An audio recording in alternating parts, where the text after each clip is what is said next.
Em nosso estudo de hoje, a lição 4 do livro Viajor, e tem por título Efetivamente. Em nós mesmos, o problema é essencial. Efetivamente, nada temos a ver com a manutenção do Sol na imensidade do espaço, mas responderemos inevitavelmente pelo que estamos fazendo da cota de luz que ele nos fornece. Não nos cabe qualquer responsabilidade pelo giro da Terra no plano cósmico. No entanto, seremos interpelados quanto ao nosso procedimento para com um pedaço de chão que nos agasalha. Não prestaremos informes sobre a evolução do planeta em que estagiamos, mas chega sempre o dia em que se nos perguntará quanto ao tempo e ao corpo, à profissão e ao meio de trabalho que o mundo nos confia. Não se nos indagará com respeito à administração da justiça universal no orbe em que vivemos.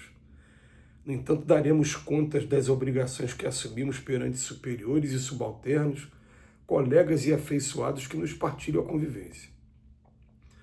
Não se nos inquirirá quanto aos destinos supremos da humanidade, mas sofreremos exame natural e direto no que se refere à nossa conduta diante do lar e da família, tanto quanto à frente dos irmãos e companheiros que nos comungam em intimidade.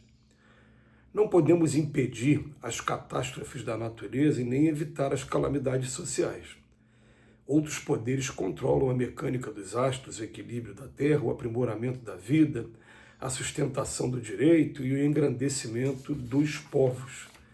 Reconheçamos, todavia, que nem as constelações, nem o globo que nos serve de moradia, nem as instituições que supervisionam o progresso, nem o tribunal e nem o templo de nossa fé, conquanto nos sustentem e nos auxiliam, não conseguirão efetuar a tarefa que as leis divinas situam conosco, para que se realizem por nós.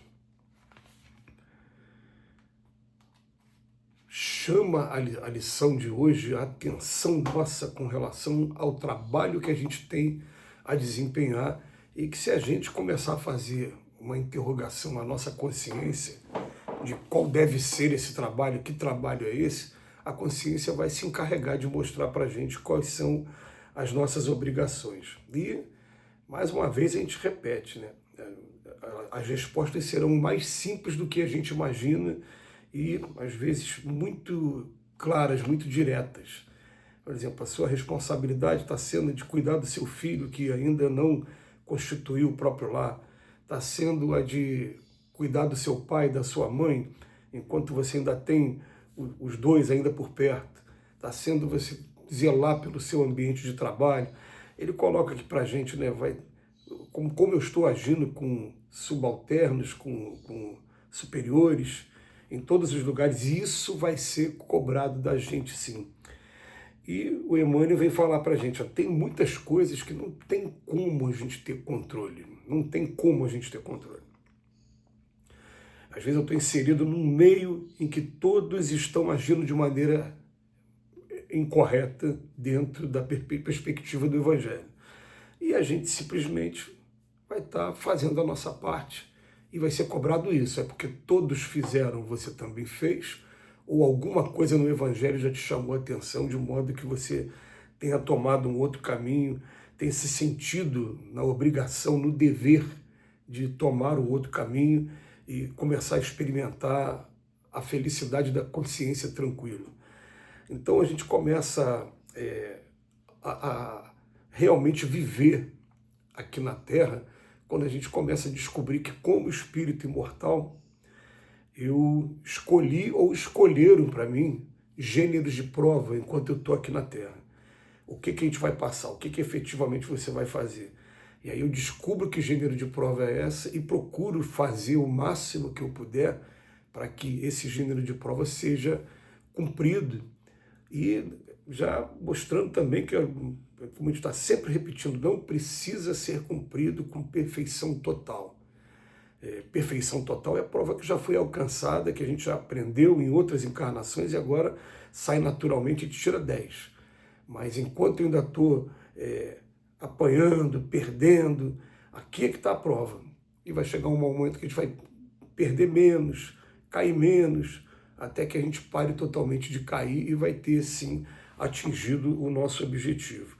Mas, dentro do estudo da doutrina espírita, a gente aprende que se Deus é criador, nós somos co-criadores e cada um tem uma parcela muito pequenina ainda de coisas, de obrigações para fazer em relação a toda essa imensidade que a gente encontra.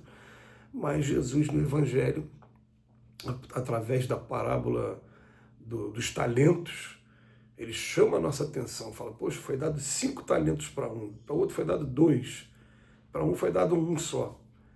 Esse que recebeu um, enterrou e não colocou nada na prática. O que recebeu 2 produziu mais 2, e o que recebeu 5 produziu mais 5. O que você está fazendo com o seu talento?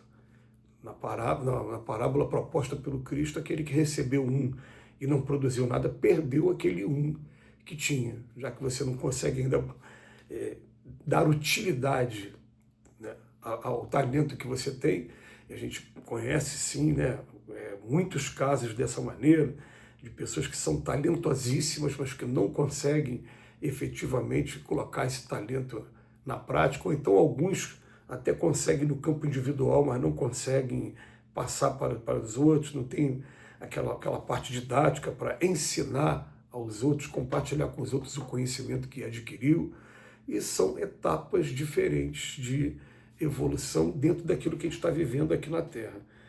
Mas o Emmanuel vem falar para a gente também que reconheçamos, todavia, que nem as constelações, nem o globo que nos serve de moradia, nem as instituições, né, que supervisionam o progresso, tribunal, conquanto nos sustentem e nos auxiliem, não conseguirão efetuar as tarefas que as leis divinas situam conosco para que se realizem por nós.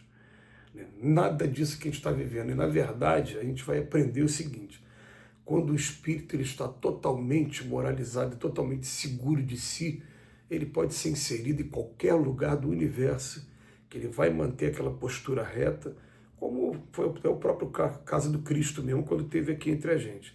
Ele fala assim, eu não vim para destruir a lei, eu vim para cumprir a lei. Por que cumprir a lei? Porque lá na primeira revelação, Moisés trouxe lá os 10 mandamentos, e entre os mandamentos estava um deles, não matar. Mas o próprio Moisés excepcionou. Se o mandamento é não matar e acabou. Mas ele, como legislador, ele foi obrigado a colocar algumas exceções. Uma delas, se a mulher for pega em adultério, ela pode ser apedrejada. Outra delas, se alguém for pego se comunicando com espíritos, pode também ser apedrejado.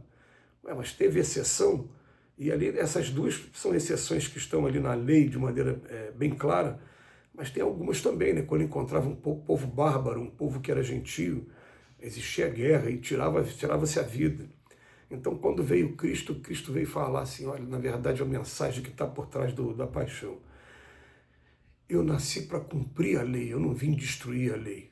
Então, quando ele foi preso, martirizado, em momento algum ele revidou, ou então, a pretexto de defender sua própria vida, ele agrediu ou tirou a vida de alguém. Nada disso. Ele veio para cumprir a lei, mostrar como é que se cumpre a lei de verdade. E aí fica aí para a gente vai ser inserido em cenários que às vezes com comportamentos, com pessoas que independem da gente, muitas das vezes até que a gente não vai conseguir modificar aquele cenário. Mas são cenários que vão servir de provas mesmo para cada um de nós, de exames para saber, vamos ver se colocando aqui no ambiente corrompido, se ele vai se corromper também. Vamos ver se colocando nesse ambiente aqui, ele também vai se deixar levar. E aí é que a gente vai ter a apuração total mesmo, a ponto de avaliação para realmente saber se a gente aprendeu de verdade. Então a gente fica muitas das vezes fugindo ou reclamando dos reveses da vida, mas esses reveses da vida o tempo todo estão testando cada um de nós para saber a que ponto a gente se encontra e o que precisa ser feito para que a gente esteja cada vez mais evoluindo nesse processo nosso de aprendizado. Vai chegar um momento em que o aprendizado vai estar encerrado, e quando ele estiver encerrado, a gente vai desencarnar, porque terminou a nossa missão, a gente não tem mais necessidade de ficar aqui, porque o mundo principal é o mundo espiritual, não é mais aqui. E aí a gente vai saber se a gente realmente aprendeu quando a gente estiver lá do outro lado, sentindo através da lei de causa e efeito, sentindo através dos nossos pensamentos e dos nossos sentimentos quem somos de verdade. Que Jesus nos abençoe hoje e sempre.